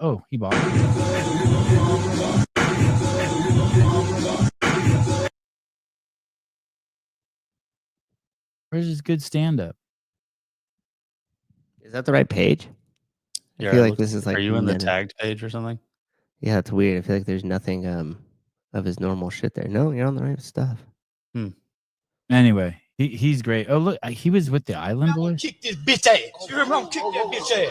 Yeah. You ain't ready to fight, nigga. You ain't ready to fight. You let a man walk up on you and do you like that. See you in the ring tomorrow, bitch. I don't want to talk. Oh, he's fighting people now? I'm gonna kick this bitch ass. You remember? I'm gonna kick that bitch ass. Oh, they're fighting? They're doing a boxing match? That's you ain't amazing. ready to fight, nigga. You ain't ready to fight. You let a man walk up on you and do you like. Wow. Oh man, the easiest fight to ever take would be an Island Boy. I mean, that's like a no-brainer. They're like, okay, so for your first boxing match, do you want a 10-year-old little girl or an Island Boy? Like, oh, I'll take the Island Boy so people don't hate me. Oh my goodness. I didn't even know that. Did you see his Charleston's thing on crack versus fentanyl? That like clip or the bit that he has? No. It's amazing. Yeah, he's like, crack, I'm promoting it. And then he starts talking about how it was fine because you had your friendly neighborhood crack guy like up the street that like sometimes you'd pay $5 and he'd like wash your car and like do a bunch of other shit and rake all the leaves and he'd get it done within an hour. And like, you'd see your friendly crackhead on the street. And he's like, and these same tweakers been out here for years. They know everybody in the neighborhood. And he's like, but fentanyl, he's like, you give that to a crackhead who'd been a lifetime crackhead and he dies on the spot. And so like goes into the whole like it's a pretty funny bit. I like him. He's great. Here's Pool Boy weighing in on the lovely ladies from Taste My Box podcast. The fact that they allow, like no other sport is allowing fans to decide which people should be penalized. All the system. First of all, the system does not allow fans to decide. So I'll let Pool Boy spanker here, but remember, this isn't us watching football on Sunday. This test is where you can compete against the elite. You're saying, who are the fans? The line between the fans and the competitors is completely blurred. It's all the same. This is a participatory sport. Every single person, it's not the fans, it's the athletes. You're confused. It's this massive net. It's called the CrossFit Open. And the fans aren't deciding who gets to go to the games and not and gets penalized. It was simply a thumbs up, thumbs down system. And if enough people thumbs down, then CrossFit HQ would proceed to review the video. But so that you're upset that CrossFit's engaging the community to participate even further and deeper into the test? CrossFit decided that nothing was wrong with the video, then nothing was wrong with the video. Athletes would not get penalized. Not mainstream, all this. So the lack of standards around media open the criticism up to being, I think, a lot more crass, more, I don't know if I want to say irrational, but like targeted. Media standards? What sports have media standards? I don't even understand what she's saying there. Does anyone? No. Have you not seen that Undisputed talk show with Skip Bayless and Shannon Sharp? Have you not ever seen the Pat McAfee show? All right, wait. My favorite part's about to come up. Hidden behind of nobody on Instagram talking smack. It's like on the broadcast, on interviews, is allowing that kind of criticism. So sure, you can say they're too soft, but I also think if you look at other sports, like they're not getting the same type of criticism, those athletes, that these athletes are. This is probably the worst take of the entire show. You can literally head over to any team's Instagram page after a playoff loss. You can head over to any individual NFL, NBA, MLB players' Instagram page after a critical mistake in a playoff game. The amount of death threats they receive from fans, the amount of just disgusting, foul things that people wish upon players after losing a Super Bowl or a championship game is just out of this world. So for my Persian queen, listen carefully, very, very carefully. The only objective truth that we have that people are interested in something is when they make a judgment about it. So you have so much proof that you're doing something right because we're making so many judgments about you. You have so much proof of how interested we are in your show because of how many judgments we're making about you. Whether they're good or bad, there is no difference. If you think there's a difference between good feedback and bad feedback, then you're at the 10,000 foot level and go to the 50,000 foot level and become an alchemist and see there's no difference. It's only those that are making judgments that are interested, and those that are interested, that's the fan base. Now listen, you can go to any third string quarterback's fucking Instagram page and randomly pick a fucking post. They will have more judgment about them on any given Sunday than all of the CrossFit athletes have received from 2007 to today combined. I seriously don't know what bubble you live in. It is go over to Reddit and just type in, just pick some obscure woman's basketball team. I mean, are you nuts? How did those words come out of her mouth? That's not even there'll be a new stuffed animal will come out tomorrow, and there'll be more judgments than there are about CrossFit athletes. We are so gentle with them. It is. Does anyone see her view at all, or even give her a little wiggle room on this? Anyone? No, No, not at all. no. I mean, she doesn't watch any sports whatsoever, like in any of the mainstream sports or any of the coverage surrounding the mainstream sports, because there is so much shit slinging going on. If she, like even in Formula One, it's crazy. They boo at UFC events when the guys are on the ground beating the shit out of each other because the fans can't see what's going on, and these guys are like pouring their hearts out in the fucking stadium with 20,000 people booing them. Yeah, dude, imagine going back to your home, like the hometown like team that you started with, and then just getting booed because you got traded. You know what I mean? Yeah, like not even within your control. And you show back up like, oh, I love Cleveland. And they're like, fuck you, LeBron. Boo. I hope you die.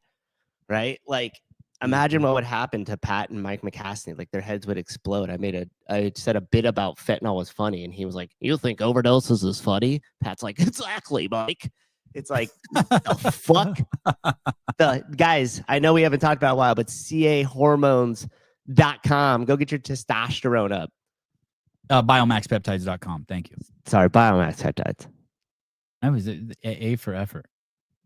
Anyway, I liked Pool Boy's help there. Hey, so speaking of third string quarterbacks, there are some great clips coming out of this Andrew Hiller piece. He got to spend the weekend with Erica Folo and Tyson Bagent. Are they dating? They should be. They could be. Are they though? No, they're not. Yes, they are. No, Yes, they're not. Yes, they are. Don't fuck with Tyson. All right. Oh, your friend died, so we can't make a joke about it, Mike. Dude, you know how many people that I fucking know have died of an overdose? Jesus Christ, dude. I know a 12-year-old who died. I got a black friend. Yeah. Really? Who's Evan Lorette? Woo! We big match this weekend. He's still the best? I mean, here's the deal. Whoever's making the most money is the best.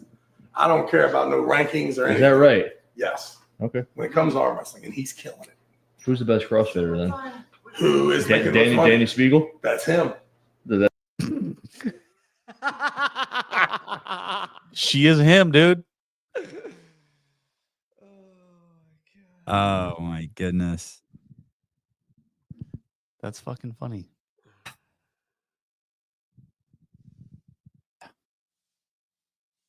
Travis Tyson. That's gonna be a great video. That's not out yet, right? No. No. But he's already dropped a bunch of teasers, which makes me think that it's just gonna be really good. I'm very curious what you're gonna think about this, Souza. Very curious.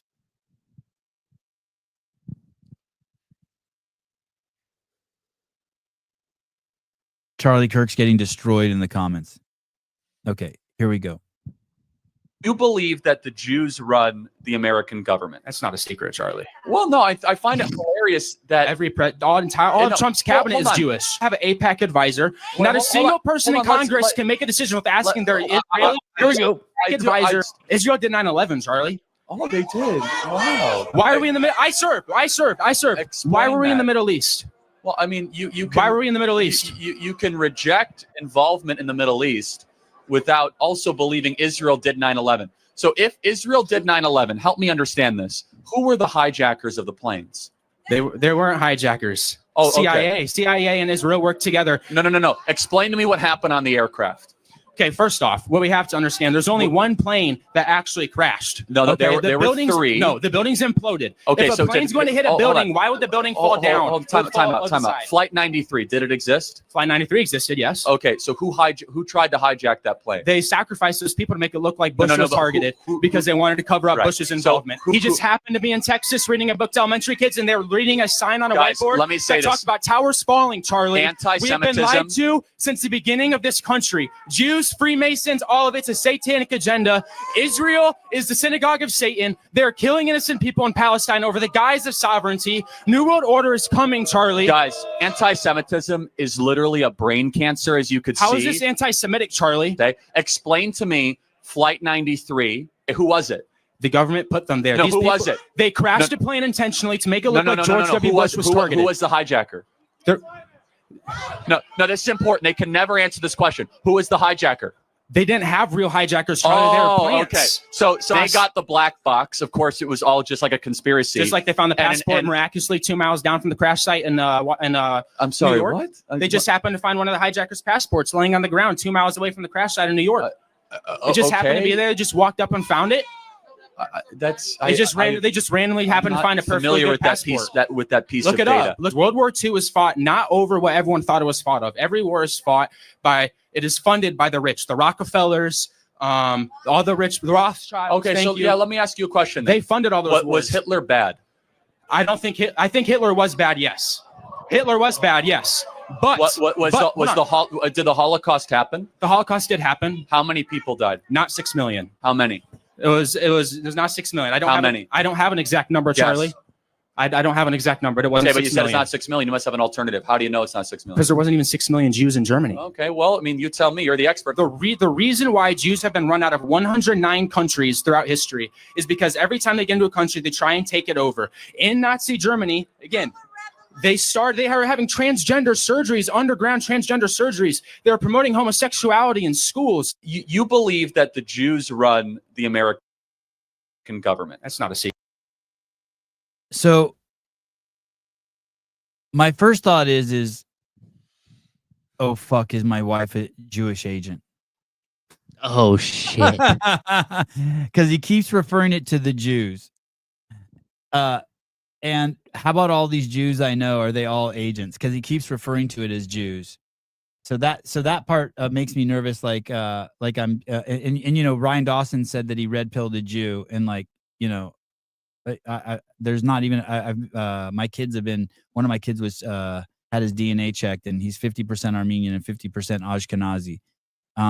But there's two things in there that are just crazy that this guy says. One, that rich people fund wars. It's like, that means nothing. Like, you can go on the girls podcast on Brian's show and say that. Of course, rich people fund wars. Like what? Like, of course they. And then the second thing he says that makes absolutely no sense to me is that the reason why Jews have been taken out of 109 countries is because they always take over.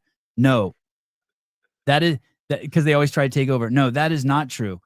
The truth is that every ethnicity tries to take over. Every group of people tries to take over, whether it's the Chinese, the Mexicans, the fucking Muslims. Like, you could pick any demographic. So the reason why they run out is because they're successful at it. Whatever program they're running is really good. Whatever cultural program they're running or ideology, they're really good at in the marketplace, right? So I want to hear what this guy's saying, because I think there might be like a seed of truth in it. But he's losing me on some of these like ideas that he's. Do you know what I'm saying? It's like, hey, dude, you could say that about. It's like when someone says everything happens for a reason, or God made it so it was God's decision. It's like, yeah, we all like. People like that dude that was arguing with Charlie. Well, Charlie's usually pretty good at debate. That was really sloppy. But the dude who he's debating was like, he was passionate, but he was like almost overly emotional about it. And so I think like he could have made some good points, and he could have like forced Charlie to have burden of proof on a few things. But like, for me too, I just think he was a little too, the truth's always somewhere in the middle, right? Do you think it's a misnomer though to say the Jews, and you'd be better off saying like the Mossad? Yeah, you have to be specific, because you could just, as like, why say Jews when you could say elites? Like, it still means nothing to us. The elites did it, Savon. It's like, yeah, okay. So no, it's like, and both the Dems and the Republicans use that. The elites, they always point at the elites, because you can't get specific, right? Because then and what does that mean? Someone who worked hard and is successful, that's an elite. Well, that's the thing too, right? So if the three of us each get $1,000, And within that, it's like, hey, go. You have to spend your $1,000. And I lost my train of thought with that one. But regardless of that, our upbringing and the education in our family and that we surround ourselves with will dictate by a certain degree what we end up doing with that $1,000. So if Caleb is just hood rich, he got 1,000, he spends 1,000. If Sevon has no idea about it whatsoever, he might go and ask some other people. But if I was raised of a family of bankers or something that was financially literate, they might already have a game plan, and I have a framework of thinking for what I'm going to do with that $1,000 that supersedes what you guys are going to do with it. So does that put me at an economic advantage, or does that what does that do? And then we both make those same decisions for the next 5 years, and then we look up, and our divergence from where we started at the same time with our first $1,000 and where we are 5 years later is a massive spread. Only due to our upbringing and our education and in the way we value or see things. The program. Somebody asked, yeah, it's like if somebody asked me who I thought the elites were, it'd be like anybody who makes more money than me. It's easy. They're the bad guy. Yeah, it's like fucking duh. If you have a bigger house than me, yeah, you're probably elite to me. Yep. I can't. I can't. I'm just climbing the elite. I'm definitely elite. Hey, let me ask you this. So you and I have talked, and you believe that there are some workings between some of the top Secret Service, three-letter agencies in the world working together, whether it be the Mossad, the CIA, MI6, and that they and that they're working together to make the world a safer place. My words, not yours. And we've heard stuff like when Tucker Carlson interviewed Putin, they said, "Did you talk to Joe Biden?" He goes, "No, I talked to the CIA." So, I mean, he basically just said, "Yeah, I talked to the leaders of the United States with the CIA. They're running the country." What's the Jew element? What do you mean? Like, why doesn't he? Why pin it on an entire ethnicity that has or if you want to view it as an ethnicity or a religious tribe of 12 million people? Why not just say the Mossad, the CIA, and MI6 have are the ones who are, calling the big shots in the world, keeping the world safe or taking advantage of the world, or however you want to say it? Yeah, I agree with you, and I think Are they all Jews though? Do they all happen to be of Jewish ethnicity or religious? I mean, I don't know. I haven't gone super far down the rabbit hole on that, but the control of the money. What's the book? The Creature on Jekyll Island, or The Creature That Lived on Jekyll Island, or whatever it is, where all those rich bankers got together and essentially created the Federal Reserve. Yeah. Like, were all of them Jewish? And if it was, is like, what does that have to do with how the outcomes of those things came? Like, I don't get it. It's just overgeneralization. Again, generalization kills clarity. So if you say Jews, like, none of us know what to do. Like, so your wife, like, is she part of it? Like you were saying earlier. But if I say, do I not know? Yeah. Right. Because then I could also say, like, hey, every single one of those people, the creature from Jekyll Island. I could say one of those people there, or all the people on the island, all had facial hair. Those facial hair people fuck us all up. Right.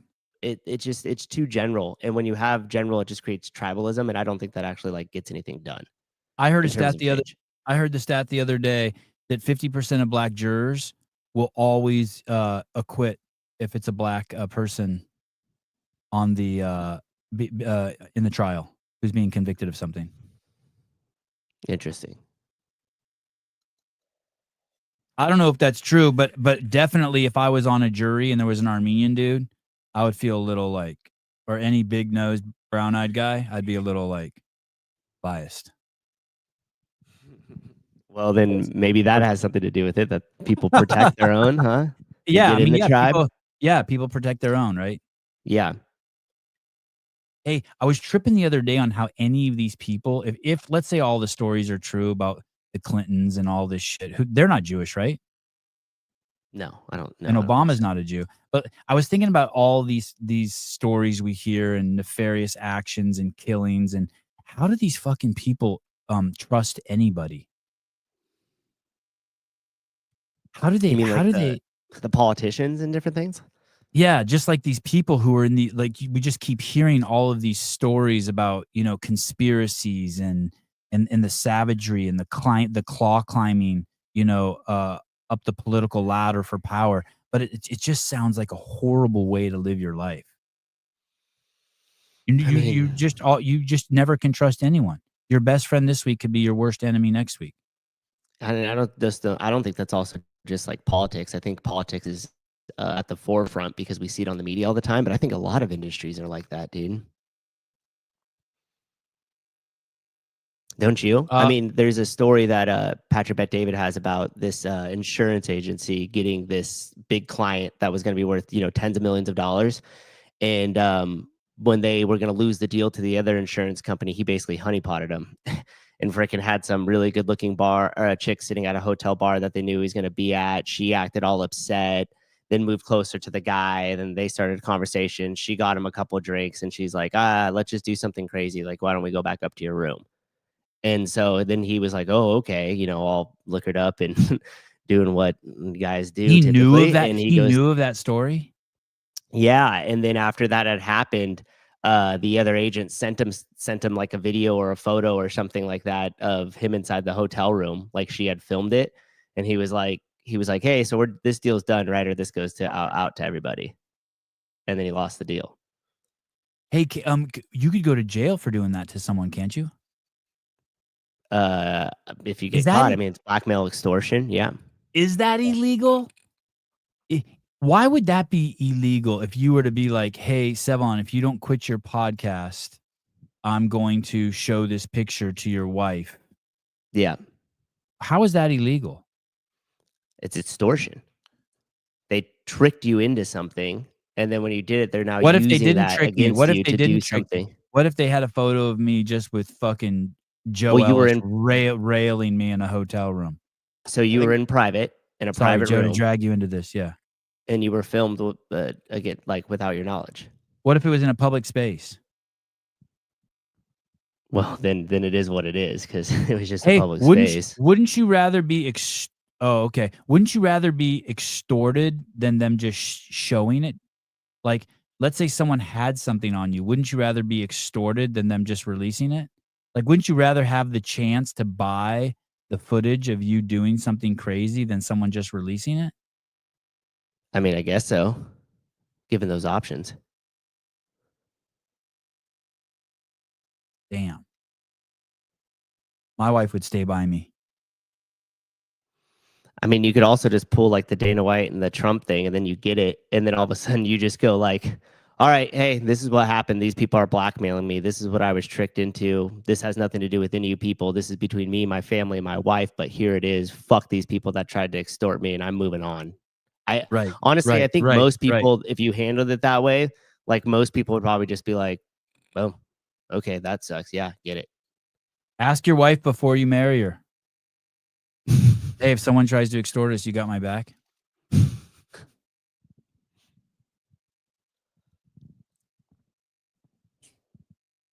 I mean, it's a good question. It is, yeah. I mean, turn around on yourself. If someone tried to extort her, you got her back? Details, schmeetails. Okay. Yeah, one way.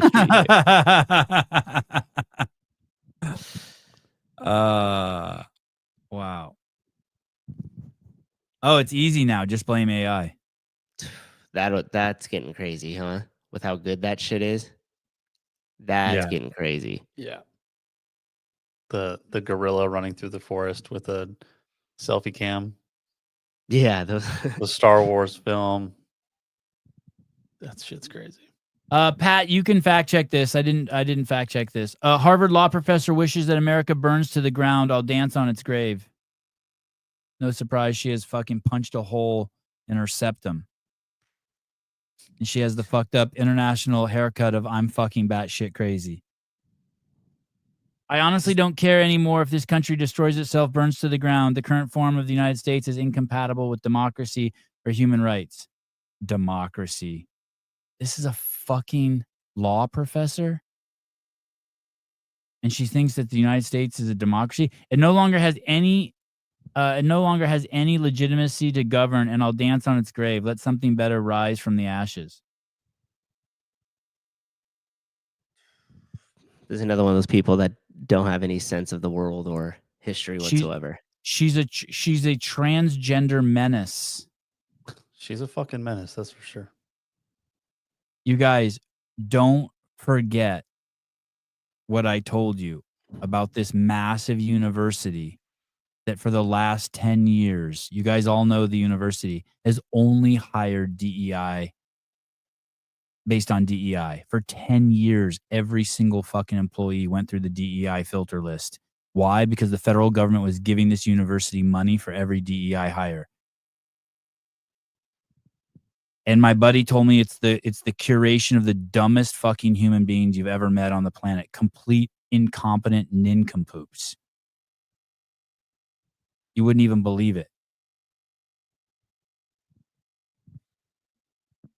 That's Harvard. Next time someone tries to brag that they went to Harvard, like that fucking jackass, that nutrition ding dong who's like, I went to Yale. Like, fuck you, dude. That makes me not trust you. Yeah. It's funny how fast those colleges are like losing brand value. It looks real. Thank you, Pat. Thank you. I meant to check that one. I appreciate your checking it. Hey, did she get fired? What happened to her, Pat? Do you get away with saying that? Did you lose your job?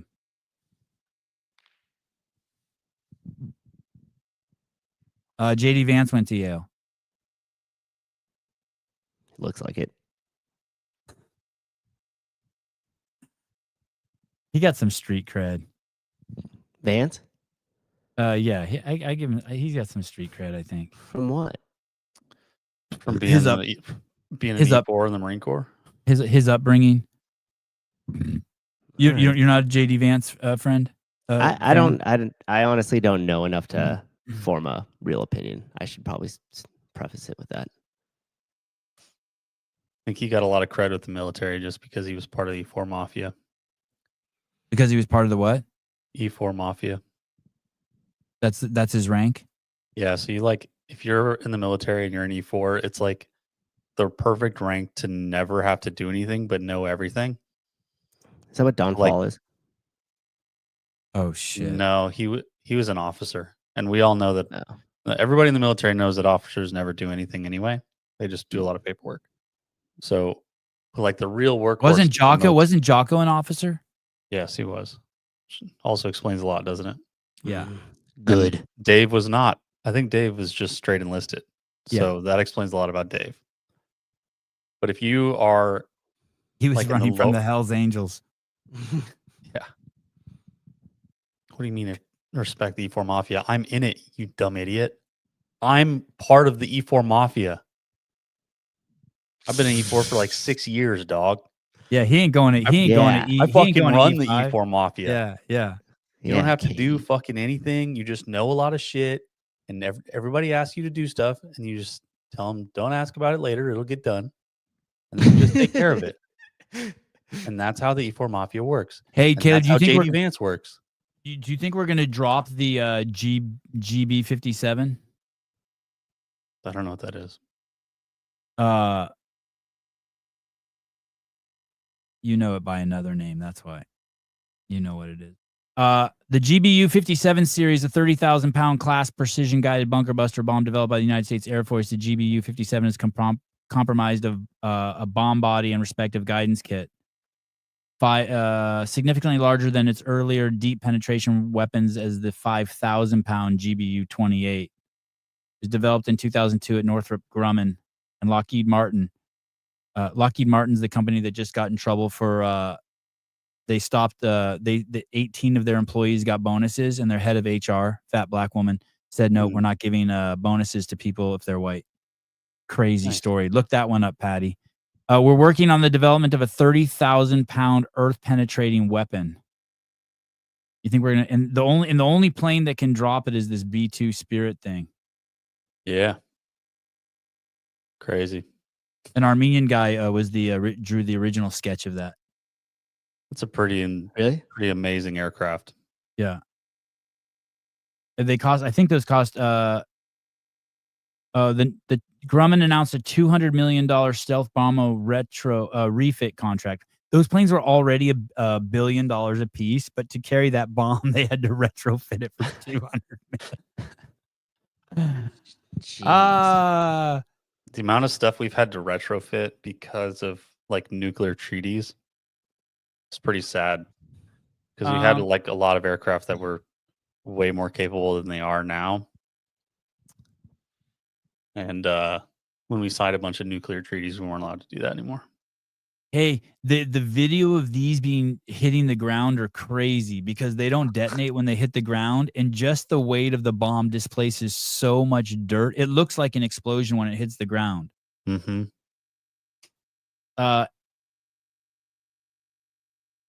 Do you think we're gonna drop this fucking thing on them? I don't know. I know Trump just said recently that he's not going to give them any.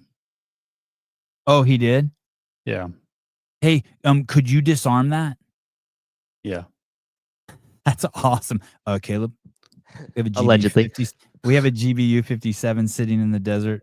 Will you go out there with your team and separate the warhead from the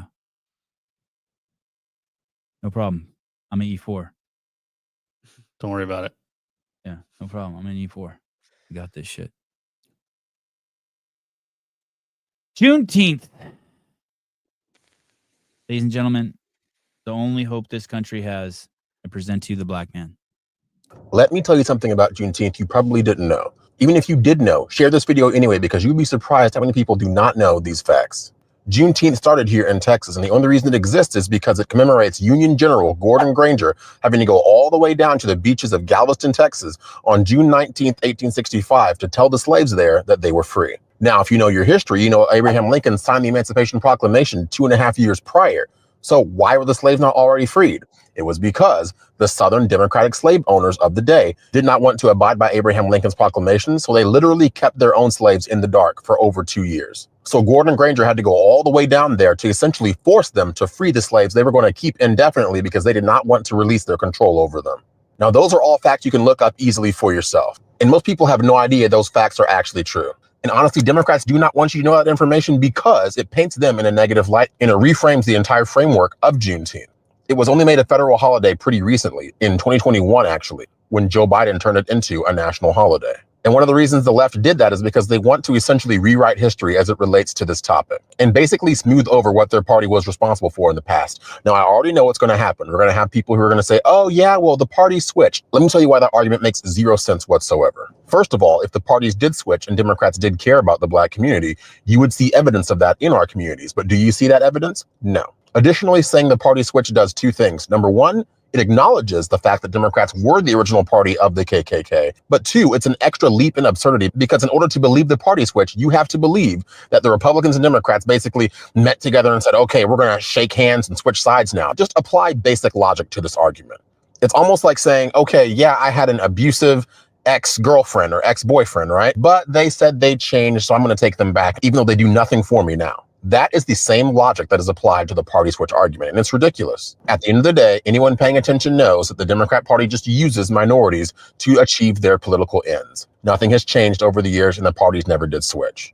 But of course, now they want to make Juneteenth this huge national celebration when it actually is a Texan celebration originally, because they're trying to pander desperately to minority individuals. And they're hoping that people do not know the facts as they stand and will not share the truth with other individuals. So prove them wrong. If you didn't know those facts, share this video. And if you did know the facts already, share it anyway.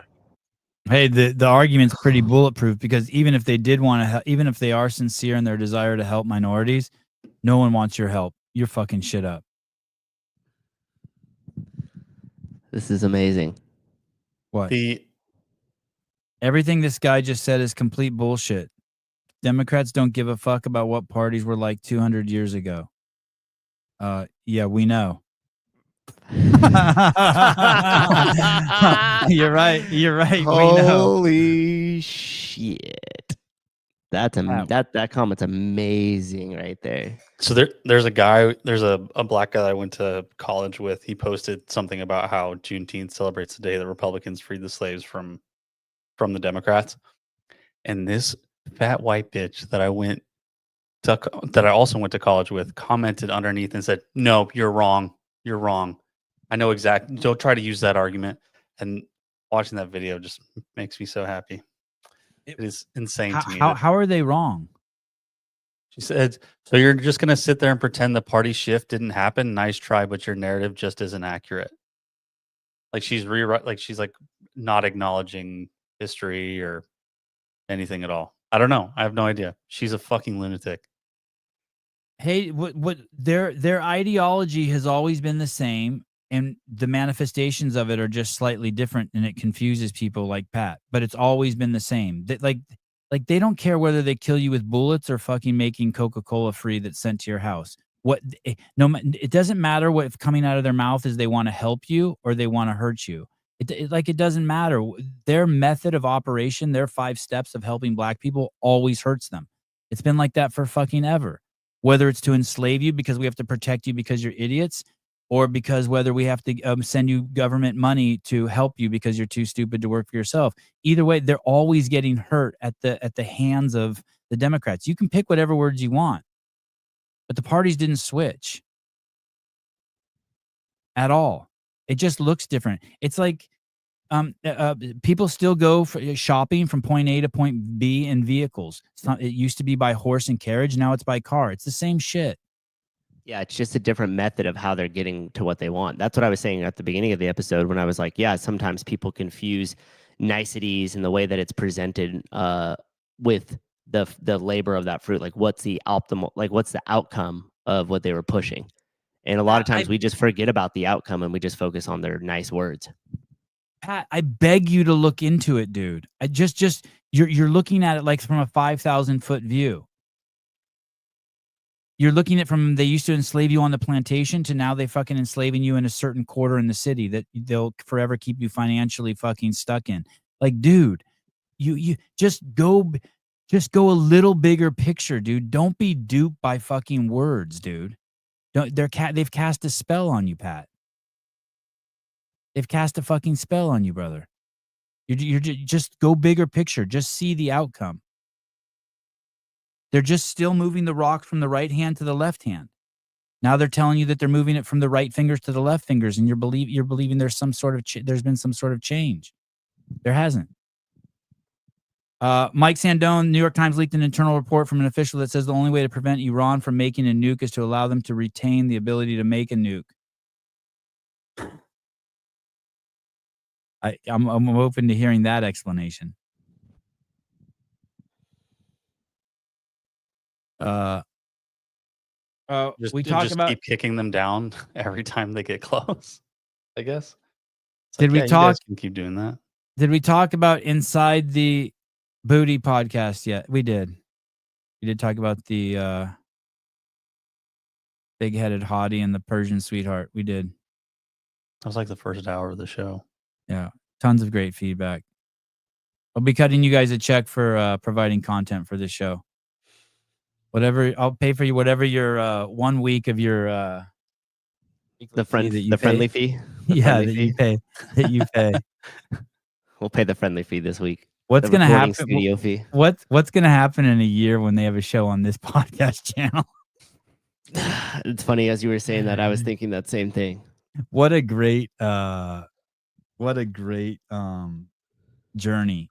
You know what I mean? What a great story that would be. I love stories. I absolutely love stories. All right.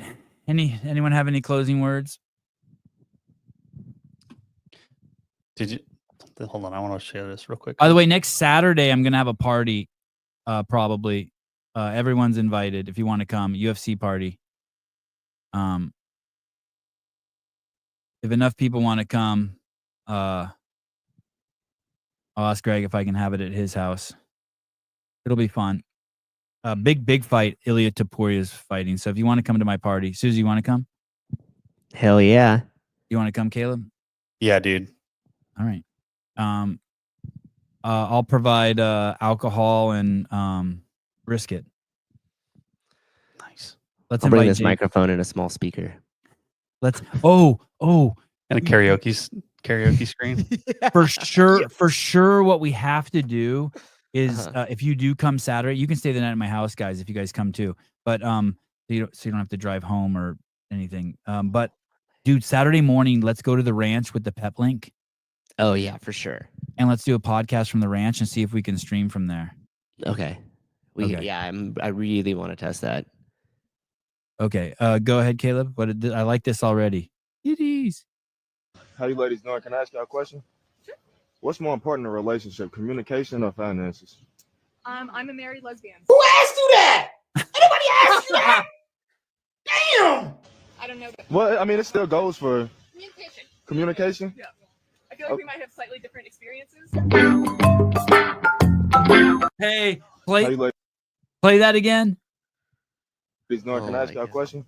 Sure. What's more important in a relationship, communication or finances? I'm a married lesbian. Who asked you that? Hey, dude, that's John Woolley, dude. That's John Woolley. That damn. Like, dude. Hey, that's the thing. See, that's the thing. Their entire identity is whose fucking pussy is touching their pussy. Crazy. Not She you, answered her Garrett. own. Not you, Garrett. She answered her own the question though by the way she answered that. Oh, and wait, tell me, what was it? What's your analysis of that? I mean, it's communication. Look how fucked up that situation started right away. It is her ability to communicate. Like, holy shit. Imagine whatever the hell story she's telling herself in her head to like hear what's more important, communication or finances in a relationship. And she goes to, well, we might have different experiences because I'm a lesbian. Like, so what? You guys don't use money and you don't talk to each other in your relationship? What the fuck? Like, she was already so close-minded and had the whole story wound up in her mind that she didn't even hear what he said. If he would have said to her, like, hey, do any of you guys own pets? She'd been like, I'm a lesbian. Yeah. That would have been her response. That's her first response to anything. I'm a lesbian. Are you a cat or dog person? I'm a married lesbian, and our experiences, I think, are a little bit different. I don't think I can answer this question. I'm trying to think, like, what I think for me, like that filter would be like being a parent. So if you were to be like, hey, when's the last time you went on a vacation? I might be like, well, my entire life is a vacation because I'm pretty much just hang with my kids all the time. You know what I mean? Like, I wouldn't be as... I'm a cis white father, okay? Yeah. I wouldn't have gone that far. But it's interesting the filter that you run every question through, but hers is fucked up. Hey, women, like, I don't mean to pick on you, but that's why it's so hard for men to fucking communicate with and just woke people in general. Sorry, they kind of fucked women right there by lumping you all up as woke, but maybe I just mean premenstrual women. But like, that's why it's impossible to talk to woke people, because they just never hear anything you say, because they react to what you say and then their response is to their own reaction. Do you get that? So I ask Souza, how old is he? And his reaction, so he analyzes that as this person thinks I'm old. And then instead of responding with he's 27, he says, I'm not that old. And then you're off. You're already off. He responded to his own reaction and we're fucked. We're fucked. Now I have to unwind you and explain that that's not what I was asking you. It's crazy. It's crazy communicating with people like that. So fucking many people are like that. And so the ladies from the Box podcast, that's when you talk, you're throwing out bait to people who want to communicate like that because they want to hide behind their feelings. So when you speak in obscurities, like you want change and you don't say what, people are just filling that in for you in their own head. And now you have this, and then you have this whole cohort of people who think they like you or they're with you, but they're not. And you don't want to do that. That's chasing subscribers and views, and you don't want to do that. You will not find happiness at that end of that trail. You will not find maybe happiness isn't the right word. You won't find fulfillment at the end of that trail. The sooner you can understand where you really stand, or if you don't understand where you stand, just be honest. Just be honest and ask questions. If you don't, it's fine to not know. It's fine to be like, hey, I don't really know what's inside Brian's little bag of toys. It's like totally fine. But there is a bag. I don't even know what you can be like. Somebody knows. You can be like, I don't even know what they mean by toys. I love Transformers. Can you come over and play with my kids? I mean, you can, like, what toys do you have? It's totally okay. Yeah. And the ironic part about it is, like, CrossFit and the whole ethos was built off of definitions, so everybody was on the same sheet of music. There's the old Glassman where he's given the lecture about intensity. This is in the early days, and he's like, and we have to define intensity. He's like, because in back in the day, I could have somebody from yoga, I could have my bodybuilder, I could have my power lifter, and I could have, my collegiate, volleyball player. And I tell them we need more intensities in your workouts. And in this video, when Greg says that, he goes, and I get everybody nodding. Yep. But every single person is putting their own definition of intensity to what I'm saying. He goes, so then when I go find the triathlon runner and I'm like, you need more intensity, they miss it by a mile because they have their own definition. So until he put that definition to intensity, so that way everybody's operating on the same sheet of music, like there was no clarity there. And so, yeah, it's just ironic that we're talking about CrossFit and it's void of clarity or definitions. Heidi Crew, men don't like when women ask questions. Fuck, dude. I cannot tell you how right you are. There's some nuance to it. I don't want to be defensive, even though I'm dying to be defensive. I know what you. I think I know what you mean. I think I know What are we? What are we exactly? Where is this relationship going? Yeah, I know what you mean. That's fair. That's fair, Heidi. That's fair. I get in that position. I get in that position daily. You know what my wife loves doing to me? She loves sending me